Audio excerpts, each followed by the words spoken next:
Wir bauen eine Modellbahn von Null auf und für diese Episode habe ich schon mal die erste Weiche eingebaut, damit unsere kleine Dampflok jetzt hier auf dieses Gleis rüber rangieren kann und dann zum Stehen kommt. Und dann schalten wir die Weiche wieder auf gerade und holen mal den zweiten Zug ab, nämlich unseren Baustellenzug. Der darf auch das Licht anmachen und dann darf der weiterfahren auf diesem kleinen Rangierbahnhof. Und wie wir das verkabelt haben, das zeige ich euch einfach jetzt mal ganz kurz hier in einer kleinen Videoreihe, beziehungsweise heute mal in dieser Episode, denn das ist total simpel. Ihr seht auch, es liegen überhaupt keine Kabel hier vor mir rum, sieht man von oben sehr schön. Alles ist sehr, sehr sauber verräumt und das ist auch zum Beispiel jetzt eine schöne Aufbausituation, wenn ihr zum Beispiel auf dem Teppich spielen wollt, also wenn ihr die Bahn immer wieder wegräumen wollt. Wir schauen mal ganz kurz unter das Gleis, indem ich hier mal kurz auf Stopp drücke auf der Mobile Station und mir mal diese Weiche ansehe, die da drunter liegt. Dann seht ihr nämlich, hier habe ich ein bisschen was eingebaut, nämlich einen Weichendecoder und einen Weichenantrieb. Hier ist also ein elektrischer Weichenantrieb, den ihr hier sehen könnt. Und da unten ist so ein Einbaudecoder und der wird einfach unter so ein Gleis geklickt. Ich nehme noch mal ein anderes Gleis, eine andere Weiche zum Vergleich. Es gibt ja ganz viele unterschiedliche Weichen bei Märklin. Die könnt ihr in den Ergänzungspackungen finden oder auch einzeln kaufen. Und hier haben wir zum Beispiel jetzt mal eine niegelnagelneue Bogenweiche, eine Rechtsweiche. Und diese Weiche, die ist unten zum Beispiel noch komplett leer. Da ist also jetzt kein elektrischer Weichenantrieb drin und auch kein Weichendecoder, mit dem ihr dann zum Beispiel so eine Weiche direkt mit der Mobile Station schalten könnt. Und die werden wir jetzt gleich mal schön elektrifizieren und gleich auch mal digitalisieren. Das ist übrigens die Mobile Station und die hat hier zwei Funktionen. Ihr könnt nämlich hier unten auswählen, ob ihr eine Lokomotive steuern wollt. Das sieht man hier sehr schön in weiß. Jetzt sind wir quasi in der Loksteuerung drin und würden jetzt unsere Dampflokomotive hier ein bisschen fahren, wenn sie eingeschaltet wäre. Und hier haben wir das Symbol für die Weichen oder auch Signale dann später. Und dann können wir hier drauf drücken und dann kann man hier umschalten und kann ganz, ganz viele Magnetartikel, wie viele sind es insgesamt? Also hier können wir über 320 solche Artikel können wir hier, oder 320 Artikel können wir schalten. Und dann hat man die auf diesem digitalen Stellpult sozusagen drauf und kann dann hier eine größere Bahn eben auch damit komplett digital schalten. Ihr könnt natürlich auch ganz normal eine Weiche immer noch mit der Hand schalten. Also wenn euch diese Handschalter lieber sind, dann geht das auch hier weiterhin mit der Hand. Aber die können wir jetzt eben auch mal digitalisieren. So, die baue ich jetzt schon mal wieder hier ein, weil die war quasi schon fertig. Und jetzt nehmen wir einfach mal diese Bogenweiche, diese leere, und holen uns mal das Zubehör, das wir dafür brauchen. Dafür greife ich einfach mal nach hinten zu dem, was wir brauchen. Wir brauchen einmal einen Weichendecoder und wir brauchen einen Weichenantrieb, einen elektrischen. Ich zeige das mal ganz kurz, wie das aussieht. Das hier wäre der Weichendecoder. Den werden wir jetzt gleich mal auspacken. Sieht aus wie so eine Computerplatine und da kann man dann auch so eine Adresse einstellen, wenn ihr ganz viele Weichen habt, dass eben auch dann eure Mobile Station erkennt, ist es die Weiche 1, ist es Weiche 2, ist es Weiche 120, je nachdem, was ihr so alles vorhabt beim Basteln. Und diesen Antrieb, den werden wir jetzt mit diesem Decoder verbinden. Fangen wir mal an, weil das ist wirklich sehr, sehr einfach mit dem elektrischen Weichenantrieb. Ich packe den mal kurz hier aus. Dann seht ihr auch, was in der Packung alles drin ist. So, da ist nämlich auch für unterschiedliche Bauweisen alles an Zubehör dabei, was man braucht. Hier ist die kleine Gebrauchsanweisung. So, und da sieht man schon auf dem Foto, wie das dann später unter der Weiche aussehen soll. Hier haben wir jetzt das Bild für eine ganz normale gerade Weiche. Und wir bauen das aber jetzt in eine Bogenweiche ein. Apropos gerade Weiche, muss ich auch noch mal kurz was zeigen. Es gibt nämlich unterschiedliche gerade Weichen. Ich habe hier noch mal eine schlanke Weiche mitgebracht. Schaut mal, also wenn ihr größere Anlagen bauen wollt, dann gibt es die Weiche einmal in ein bisschen kürzer für kleinere Anlagen. Und es gibt die Weiche einmal in so schlank, dann kann man richtig realistische, große Bahnhöfe bauen. Also wenn ihr ein bisschen größer durch die Wohnung bauen wollt auf dem Teppich oder eine größere Anlage bauen wollt, dann kann ich euch auch diese schlanken Weichen sehr empfehlen. Das sieht sehr, sehr schick aus. So, die lege ich mal kurz wieder zur Seite und dann bauen wir die... Achso, ich habe noch eine. Guck mal hier, noch eine Weiche. Kann ich schon mal hinter mich langen. Hier sehen wir noch eine Dreiwegweiche. Schaut mal her, die fährt gleich in 3 Richtungen. Na? Das heißt, hier kann der Zug nach rechts abbiegen, geradeaus weiterfahren oder nach links abbiegen. Dafür gibt es dann einen anderen Decoder, sieht ein bisschen anders aus. Müsst ihr euch dann einfach bei der Märklin-Seite mal anschauen, wie der aussieht. Und der geht dann in so eine Dreiwegweiche heißt die. rein. So, die lege ich jetzt mal kurz an die Seite hier und dann kommen wir wieder zurück. Da wollten wir loslegen mit der Gebrauchsanweisung und was war alles in der Packung drin. Das ist das, was ich jetzt alles in meinen Händen habe, nämlich einmal hier ein bisschen Zubehör mit kleinen Steckern und Schrauben. Die werden wir wahrscheinlich gar nicht alle brauchen. Dann ist hier drin ein Weichenantrieb und da ist schon ein Kabel dran. Und wenn ihr zum Beispiel jetzt analog steuern wollt, also nicht digital, dann ist das eigentlich schon alles vorbereitet. Dann könnt ihr nämlich jetzt diese Stecker hier nehmen und könnt dann mit einem klassischen alten analogen Stellpult, könnt ihr dann die Weiche mit so einem Drucktaster oder mit so einem Schalter einfach von rund auf gerade schalten. Dann braucht ihr diese 3 Stecker, also rot für rund, grün für gerade und gelb ist dann quasi der Strom für die Weiche. Das machen wir jetzt aber nicht, sondern wir werden die Weiche gleich mal digital anschließen. Und dafür können wir dieses Kabel jetzt einfach mal vorsichtig, ich zeige es mal ganz vorsichtig, rausziehen. Ja, das war relativ einfach. Und jetzt können wir das zur Seite legen und brauchen das nicht. Das zweite, was wir hier in der Packung finden, ist ein bisschen Schmuckzubehör. Und zwar sehen wir hier so eine Betonplatte. Die können wir später verwenden und können die zum Beispiel hier an die Seite klippen. Ich habe nämlich hier mal diesen weichen Hebel, den habe ich hier schon runtergemacht an der Weiche. Seht ihr, da ist keiner mehr dran. Und dann kann man das so ein bisschen hier dekorieren und kann sagen, das soll dann später aussehen wie so eine moderne Weiche. Dann wird es hier drauf gemacht. So, welche Richtung? Ich glaube, so rum kommt es jetzt drauf, genau. Und dann sieht das aus wie eine moderne Weiche hier so an der Seite. Ne? Man kann aber auch sowas machen, nämlich hier so einen weichen Trafo drauflegen. Dann sieht es ganz modern aus, wie eben jetzt in der aktuellen Bahn, wenn ihr rausgeht in die echte Welt. So, das Wichtigste ist aber das hier, das ganz kleine in meinen Händen, das sind nämlich 2 Schräubchen, die brauchen wir nämlich gleich, denn dieser Antrieb, der muss jetzt unter die Weiche finden und dazu drehen wir die einfach mal um. Und jetzt wäre es total spannend, wenn ich die Zunge noch nicht rausgemacht hätte, denn wir müssen hier mal kurz unten rein. Ich nehme mal kurz diese hier von der anderen Weiche. So sehen diese kleinen Dinger aus. Und wenn ihr die runter macht, die sind im Original noch dran, dann könnt ihr die Weiche eben wieder mit der Hand schalten. So, falsch rum. Na. So, jetzt kann man sie wieder mit der Hand schalten, also die bitte nicht verlieren. Dann könnt ihr das auch wieder so klicken. Und jetzt schauen wir mal auf die Rückseite. Man sieht nämlich hier ganz klein, sieht man so einen winzig kleinen Zapfen hier. Könnt ihr den erkennen? Ich halte es mal so ein bisschen. Ja, jetzt kann man es, glaube ich, erkennen. Hier unten, da an der Seite, da ist der. Seht ihr das? No? Genau. Und den klicken wir jetzt so, dass er rausschaut. Und dann können wir nämlich hier jetzt diesen weichen Antrieb nehmen mit dem Märklin-Aufkleber nach oben und legen den einfach mal vorsichtig hier rein. Dann sieht man, der passt jetzt schon ganz gut da rein. Und hier sind 2 kleine Löcher oben an der Weiche und da wird der jetzt einfach reingeschraubt. Wenn ihr alles richtig gemacht habt, dann könnt ihr jetzt sehen, dann wandert diese Zunge da unten mit und wird dann eben später elektrisch geschaltet. So, ich lege die mal kurz hier auf die Seite und hole mir mal einen Schraubenzieher, damit wir das festschrauben können. So, ist die Frage, welche Größe war es? Ich nehme mal 3 Schraubenzieher mit, in der Hoffnung, dass einer passt.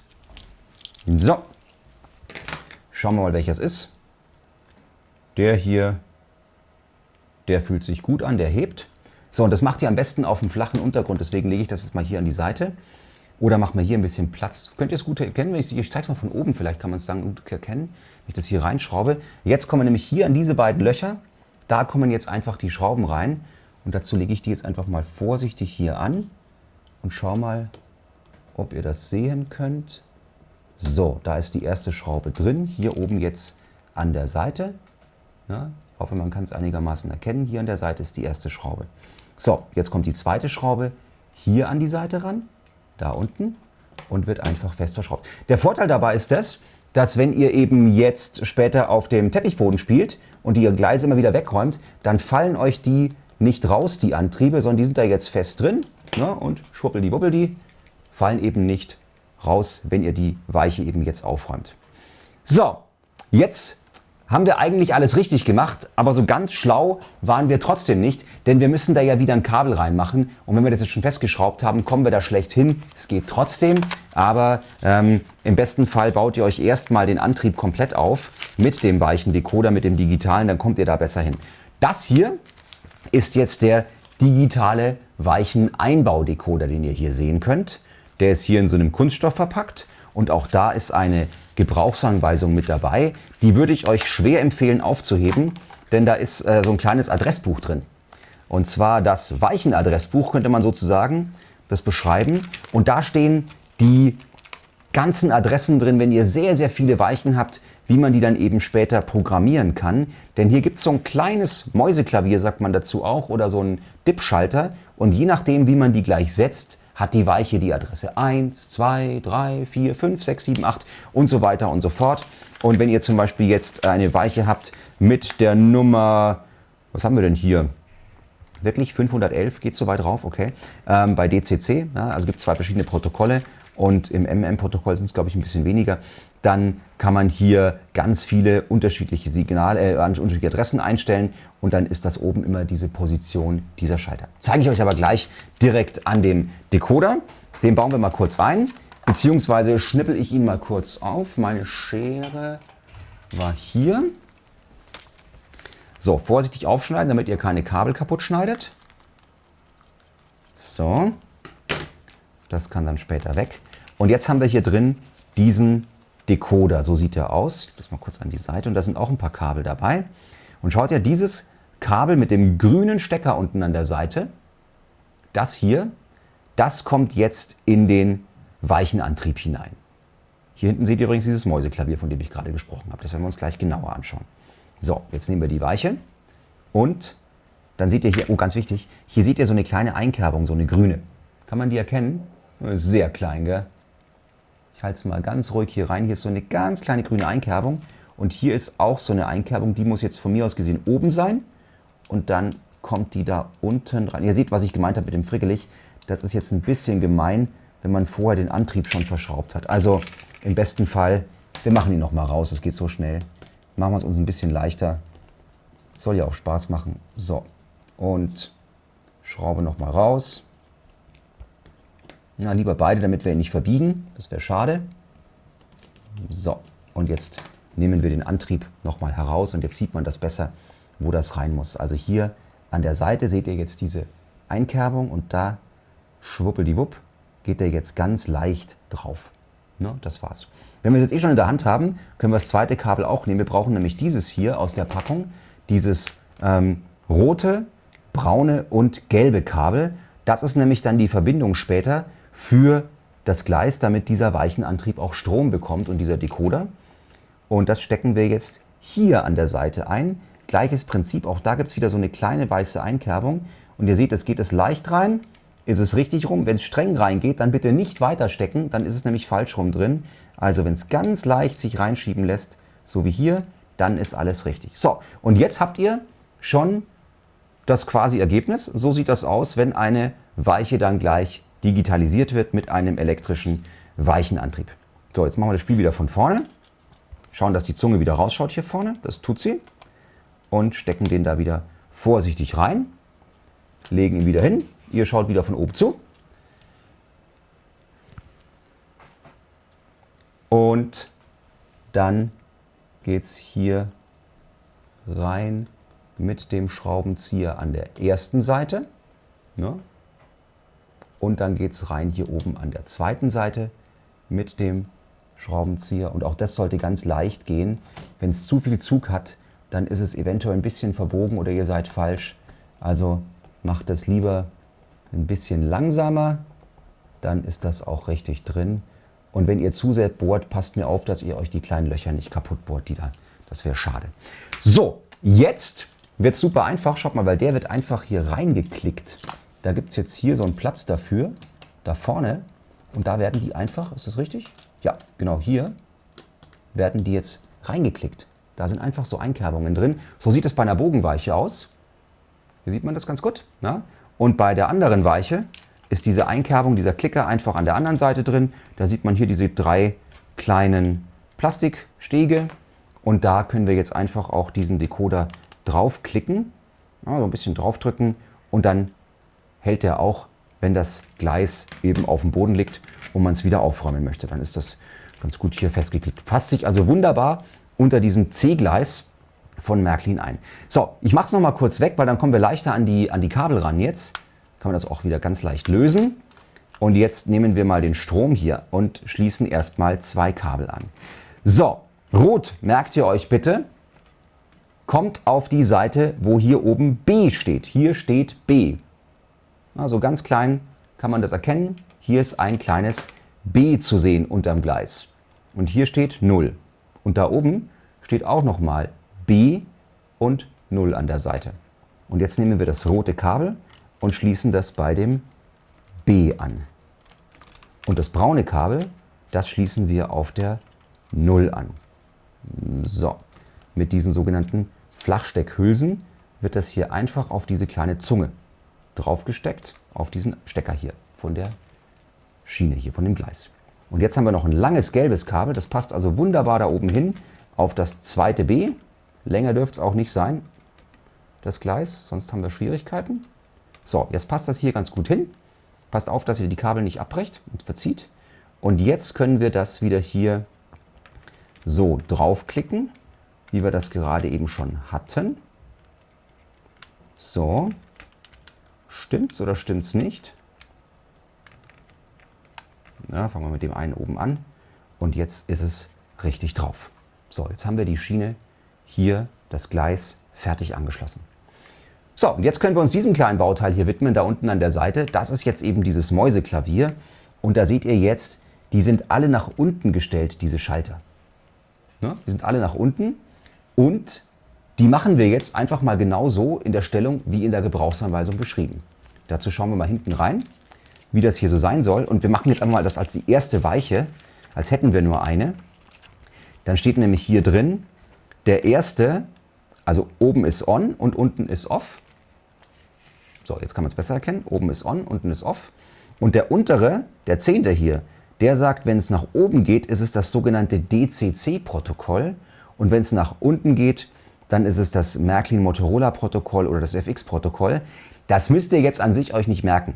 Eure Mobile Station kann theoretisch beides, ist aber normalerweise auf MM-Motorola eingestellt. Das heißt, ihr macht den jetzt einfach nach unten die 10 und die 1 einfach nach oben, dann ist das eure erste Weiche. Also die 1 nach oben und alle anderen runter würde bedeuten, wenn ich sie jetzt anschalte, meine Weiche, müsste sie genau funktionieren. Und wir kontrollieren es einfach mal, weil ich habe die andere ja schon fertig gebaut und da müsste das jetzt genauso aussehen. Also wenn ihr hier drauf schaut, dann seht ihr, der erste ist oben und alle anderen sind unten. Ne? Und genauso machen wir das bei der anderen Weiche auch. Dann werde ich jetzt 2 Weichen auf derselben Adresse haben. Das heißt, wenn alles richtig gemacht ist, müsst ihr jetzt zweimal Klack machen, denn beide Weichen müssten gleichzeitig schalten, wenn ich auf meiner Mobile Station sage, ich möchte die erste Weiche schalten. So, jetzt ist das verbunden hier, das Gleis. Machen wir das auch noch dran. So, jetzt haben wir den Stromkreis geschlossen. Das ist ganz wichtig. Die Schiene muss jetzt, oder das Gleis muss jetzt mit dem Strom verbunden sein. Und jetzt können wir auf unserer Mobile Station auf Stopp drücken, beziehungsweise halt mit der Stopp-Taste das Ganze wieder starten. Jetzt haben wir Strom auf dem Gleis. So, und wenn ich jetzt hier diese 4... So, und jetzt seht ihr hier diese 4 Tasten auf der linken und die 4 Tasten an der rechten Seite. Und mit der oberen Taste, mit den oberen beiden, könnt ihr auf den Seiten hin und her schalten. Die unteren, die machen jetzt in dem Fall nichts. Und die beiden mittleren Tasten, die schalten eben zwischen Rot und Grün um. Und wir wären jetzt eben auf der linken Seite bei Rot und Grün. Und wenn ich jetzt hier mal drauf drücke, dann müsste es funktionieren. Jetzt schalten beide Weichen gleichzeitig. Ne? Jetzt müssen wir nur der einen Weiche noch eine andere Adresse geben. Und das machen wir jetzt einfach mal schnell. Ich drücke noch mal kurz auf Stopp und nehme die zweite Weiche hier noch mal heraus. So. Und jetzt geben wir der eine andere Adresse. Und welche Adresse wir brauchen, steht wieder in unserem kleinen weichen Adressbuch. Plupp, plupp, plupp, auf den hinteren Seiten. Da ist es drin. So, ich zeige das mal kurz in die Kamera hinein hier, dann könnt ihr das hoffentlich ablesen. So, na, jetzt kann man es erkennen. Und bei der zweiten Weiche müsste eben jetzt nicht der erste Schalter nach oben, sondern es müsste der zweite Schalter nach oben. Der erste kommt runter und der zweite kommt rauf. Dann machen wir genau das und stellen das hier ein an der Weiche. Jetzt nehmt ihr euch einfach so einen kleinen Schraubenzieher hier, im besten Fall einen flachen. So, und jetzt gehen wir einfach hier auf die 2 und setzen den nach oben. Und wenn alles gut geht, dann müsste jetzt unsere Weiche auf der 2 schalten. Wir stecken sie wieder an, probieren es einfach aus. Wenn es nicht funktioniert, probiert einfach rum mit der Mobile Station und mit den Adressen. Dann habt ihr wahrscheinlich irgendwas falsch runter oder rauf gedrückt. Also, Weiche erstmal wieder einschalten. Weiche 1 geht hier und Weiche 2 schaltet hier. So, also hier rot, rund, grün, gerade oder hier grün, gerade und hier rot, rund. So ist das ganze Hexenwerk. Wir schauen uns nochmal von oben an, dass ihr es mal sehen könnt. Also hier, ich lege mal die Mobile Station daneben. Erste Weiche schaltet, zweite Weiche schaltet auch. So, und jetzt sind wir bereit für die nächste Weiche. Ich habe noch eine mitgebracht, schaut mal hier. Da ist noch so eine ganz spezielle Weiche dabei. Das ist eine Doppelkreuzweiche. Da legen wir mal kurz unsere Dampflok an die Seite. Und auch die können wir jetzt digitalisieren und ein bisschen anschließen. Ne? Nehmen die mal kurz hier runter. Und die sieht ein bisschen anders aus als die anderen Weichen. Schaut mal, da ist nämlich sogar schon eine Weichenlaterne drin. Und in dieser Weichenlaterne könnten wir jetzt auch noch einen Lichtstrom anschließen. Dann würde die schon automatisch leuchten. Diese Weichenlaternen, die kann man sich in die anderen Weichen auch noch hier schön reinmachen. Machen wir vielleicht mal in einer anderen Episode. Hier ist schon ein Weichenantrieb drin, wenn ihr diese Doppelkreuzungsweichen kauft, weil die braucht ein bisschen mehr Power, weil die ja gleich 2 Weichen gleichzeitig steuern muss. Deswegen ist hier ein anderer Motor drin und der ist in diesen Doppelkreuzweichen schon verbaut. Jetzt brauchen wir nur noch einen neuen Decoder. Ich nehme mal die Packung von dem alten Decoder weg. Zubehör heben wir auf, legen wir an die Seite und jetzt nehmen wir uns einfach noch einen weiteren Einbau-Digital-Decoder und bauen den genauso auf wie vorher. Die Gebrauchsanweisungen lasse ich jetzt drin, weil das funktioniert jetzt genauso wie gerade eben in den anderen Videos auch. Und das wird jetzt unsere Weiche 3. Also jetzt machen wir die dritte Weiche. Wir nehmen uns wieder den bunten Draht hier heraus, das sind die 3 Kabel. Also rot, braun und gelb. Die brauchen wir nicht. Und die, ihr habt es euch gemerkt, wo die reingesteckt werden, oder?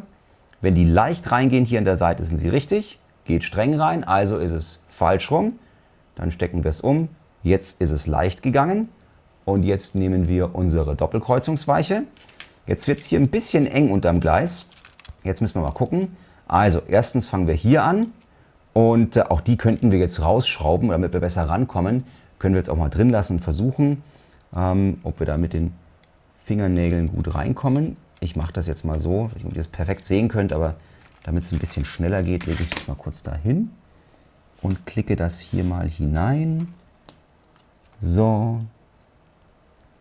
Na. So, da ist es drin. Und jetzt können wir den Antrieb auch hier an der Seite reinklicken. Der geht wunderbar auch hier an der Seite rein. Da ist er drin. Und jetzt können wir hier auch, ich mache ihn noch mal kurz raus, damit wir besser an die Kabel rankommen. So, die liegen jetzt verdächtig falsch rum. Die müssen nämlich andersrum rein. Ihr seht nämlich, hier ist nur ein so ein Zapfen an der Seite. Das heißt, wir müssen darüber rein mit Rot auf die linke Seite, wo das B steht. Gleiches Spiel wie bei den anderen Weichen. Hier ist es ein bisschen weniger Platz. So, macht das ruhig langsam, damit ihr euch da nicht wehtut. So.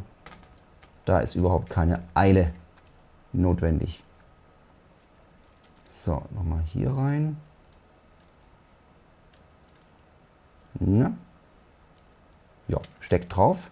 Und jetzt nehmen wir den gelben Draht hier noch an die andere Seite, wo wieder B steht. Ich zeige es euch gleich in aller Ruhe, damit ihr es sehen könnt. So, jetzt sieht man es sehr schön, oder? Jetzt sind alle Kabel richtig drin und jetzt können wir den Weichenantrieb hier wieder aufstecken und den Decoder wieder aufstecken. Können die Kabel so ein bisschen da rein verstecken. Und jetzt brauchen wir noch die Adresse für die dritte Weiche und die stellen wir wieder über dieses Mäuseklavier ein. Schauen wir wieder im Adressbuch nach. Was ist die dritte Weiche? Hier steht's. So, jetzt könnt ihr es lesen. Also, dritte Weiche wäre der erste und der zweite sind jetzt oben. Ja, stellen wir so ein und dann geht es da weiter. Also jetzt den, andersrum, den ersten rauf und den zweiten rauf. Na, also standardmäßig sind die immer alle unten und es funktioniert dann trotzdem schon. Ne? Das ist ganz gut.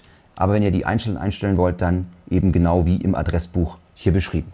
So, wir probieren es wieder aus, ob es funktioniert. Räumen hier den ganzen Kram ein bisschen zur Seite, Schere zur Seite und bauen die hier ein. Den Kabelstrang hier für die Weichenlaterne ziehen wir mal zur Seite. Stecken das an. Jetzt hätte sie schon Strom, weil sie ja schon verbunden ist mit dem Schienenkreis. Stecken das hier noch auf und das hier noch auf. Und jetzt seht ihr das von oben sehr schön. Also die wäre jetzt zum Beispiel gerade. Das heißt, der Zug würde hier durchfahren. Und auch hier, die Lok von da würde auch nach da durchfahren. Und jetzt können wir hier auf dem Keyboard umschalten. Jetzt müssen wir auf Seite 3 gehen. Also das war Seite 1, Seite 2 oder Taste 1, Taste 2. Und jetzt gehen wir auf die dritte Möglichkeit. Jetzt haben wir hier die 2 und da die 3. Und jetzt können wir hier nichts machen, weil ich noch auf Stopp gedrückt habe. Und jetzt seht ihr, schaltet schon unsere Doppelkreuzweiche. So, da war der Draht noch ein bisschen verbogen offenbar. Da liegt noch irgendwas auf dem Gleis. So, da müssen wir aufpassen, dass die nicht irgendwie gesperrt sind noch, die Weichen. Dass wenn man die auspackt, dass die auch gut funktionieren. Da muss man aufpassen hinten beim Montieren, dass man da das Metall nicht einklemmt. Das habe ich nämlich jetzt hier sehr schön gemacht und deswegen schaltet die gerade nicht richtig, weil ich hier das zu sehr festgekabelt habe. Also bevor ihr es reinklickt, probiert ihr bitte aus, ob die auch mit der Hand gut schalten. Und da seht ihr hier, da war ich ein bisschen zu nachlässig mit dem Draht hier. Den habe ich zu weit runtergebogen. So, jetzt funktioniert es. Also wenn man den zu weit runter biegt, dann nicht wundern, dann ist der Antrieb nicht kaputt und die Weiche ist auch nicht kaputt, sondern ihr wart einfach mit dem Draht hier etwas zu weit unten und habt den zu fest geklickt. Das sind so Kleinigkeiten, da ärgert man sich dann immer, sagt, wieso funktioniert das jetzt nicht, wieso ist die kaputt? Nein, ihr habt einfach nur beim Aufbau nicht aufgepasst. So, stecken wir sie wieder an. Das ist ja das Schöne hier, wenn wir das basteln, dass auch solche vermeintlichen Fehler passieren und dann weiß man auch gleich, wie man es selber fixen kann. So, also funktioniert, liegt frei und jetzt können wir hier elektrisch umschalten. Ich zeige es euch noch mal ein bisschen weiter vorne, damit ihr es ein bisschen schärfer sehen könnt hier im Bild, hier mit der anderen Kamera, weil jetzt sieht man das sehr schön, wie die hier hin und her klickt. So, und jetzt können wir unsere Lokomotive wieder aufgleisen und können die richtig schön rangieren lassen. Und das machen wir jetzt einfach mal, indem wir die Lok hier draufsetzen. Jetzt fährt die nach hinten. So, jetzt schalten wir die erste Weiche. Ne, das war die zweite. Die andere erste. So, die muss rund sein. Und jetzt, ups, so, nochmal.